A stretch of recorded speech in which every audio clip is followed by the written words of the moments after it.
ಈ ಗಿಲ್ಲಿ ಕಾವ್ಯ ಮತ್ತೆ ಇವಾಗ ಮಾತು ಬಿಟ್ಟಿದ್ದಾರೆ, ಎಲ್ಲರೂ ಬ್ರೇಕಪ್ ಅಂತಿದ್ದಾರೆ. ಹಾಂ, ಅದು ಏನು ಅವರಿಬ್ಬರು ಸಂಬಂಧಪಟ್ಟದ್ದು. ಅದು ನಾವೆಲ್ಲ ಏನು ಆ ಥರ ಅವರು ಏನೂ ಇಲ್ಲ, ಬ್ರೇಕಪ್ ಏನಿಲ್ಲ.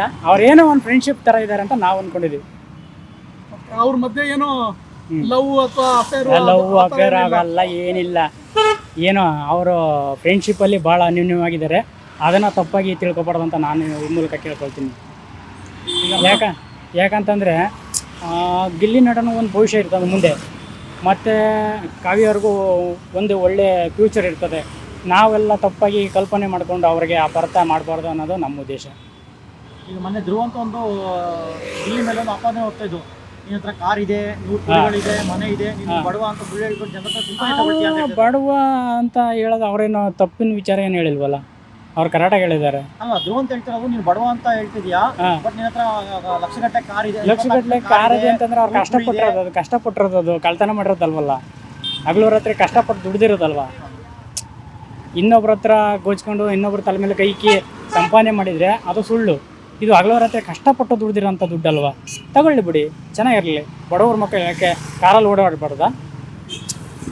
ಬಡವ್ರ ಮಕ್ಕಳು ಕಾರಲ್ಲಿ ಓಡಾಡಬಾರ್ದ? ಶ್ರೀಮಂತರು ಮಾತ್ರ ಓಡಾಡ್ಬೇಕಾ? ಬಡವನಿಗೇನು ಆಸೆ ಇರೋದಿಲ್ಲ, ಎಲ್ರಿಗೂ ಆಸೆ ಇರ್ತದೆ. ನಾವು ಕಾರಲ್ಲಿ ಓಡಬೇಕು, ನಾವು ಫ್ಲೈಟಲ್ಲಿ ಹೋಗ್ಬೇಕು, ನಾವು ಟ್ರೈನಲ್ಲಿ, ಎಲ್ಲರಿಗೂ ಆಸೆ ಇರ್ತದೆ. ಅದನ್ನು ಕಷ್ಟಪಟ್ಟು ಹಗಲು ರಾತ್ರಿ ಅವರು ಶ್ರಮಪಟ್ಟು ಅವ್ರು ತೀರಿಸ್ಕೊಂಡವ್ರೆ. ಅದಕ್ಕೆ ನಾವು ಸಂತೋಷ ಪಡಬೇಕು. ಅದನ್ನು ಯಾವುದೇ ರೀತಿ ನಾವು ಹೊಟ್ಟೆ ಉರಿ ಪಡೋಂಥದ್ದು ಸರಿ ಇಲ್ಲ ಅಂತ ನಮ್ಮ ಭಾವನೆ. ಇನ್ನು ಅಶ್ವಿನಿ ಗೌಡ ಅವರು ಯಾವಾಗಲೂ ರಚಿತ ಮೇಲೆ ಟಾರ್ಗೆಟ್ ಮಾಡ್ತಾ ಇರ್ತಾರೆ, ಹೇಗೆ ಅನಿಸ್ತದೆ? ಅವ್ರು ಇರೋದೇ ಟಾರ್ಗೆಟ್ ಮಾಡೋಕ್ಕಾಗಿ ಡೊಂಗಿ ಬಾಬಾ ಅಂತ ನಾವು ಹೇಳ್ತೀವಿ. ಅಶ್ವಿನಿ ಗೌಡ ಡೊಂಗಿ ಬಾಬಾನೇ. ಅವ್ರು ಇನ್ನೊಬ್ರ ತಲೆ ಮೇಲೆ ಗೂಬೆ ಕೊಡಿಸೋದು, ಇನ್ನೊಬ್ರ ಕಾಲು ಎಳೆಯೋದು, ಅವರು ಮಾನವೀಯತೆಯಿಂದ ಆಡ್ತಾ ಇಲ್ಲ. ಅವ್ರು ಸುಮ್ಮನೆ ಅಲ್ಲಿರೋದಕ್ಕಿಂತ ಆಚೆ ಕಡೆ ಬಂದ್ರೇ ತುಂಬ ಒಳ್ಳೇದು ಅನ್ಸುತ್ತೆ. ಯಾಕಂತಂದರೆ ಇರೋರಾರ ಚೆನ್ನಾಗಿ ಆಟ ಆಡ್ತಾರೆ, ಅದನ್ನು ನೋಡಿ ಪ್ರೇಕ್ಷಕರು ಖುಷಿ ಪಡ್ತಾರೆ. ಇಲ್ಲಿ ಬಿಟ್ಟರೆ ಬೇರೆ ಯಾರು ಇಷ್ಟ?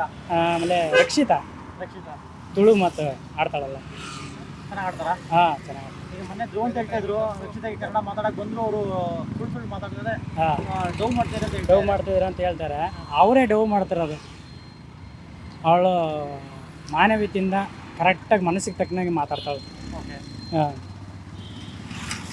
ಚೆನ್ನಾಗಿ ಆಡ್ತಿದ್ದಾರೆ ಹಂಗಾರೆ ಅವರು. ನಮಗೆ ತುಂಬ ಇಷ್ಟ ರಕ್ಷಿತಾ ಮತ್ತು ಗಿಲ್ಲಿ ನಟ. ರಕ್ಷಿತಾ ಮತ್ತು ಗಿಲ್ಲಿ ನಟ ತುಂಬ ಇಷ್ಟ.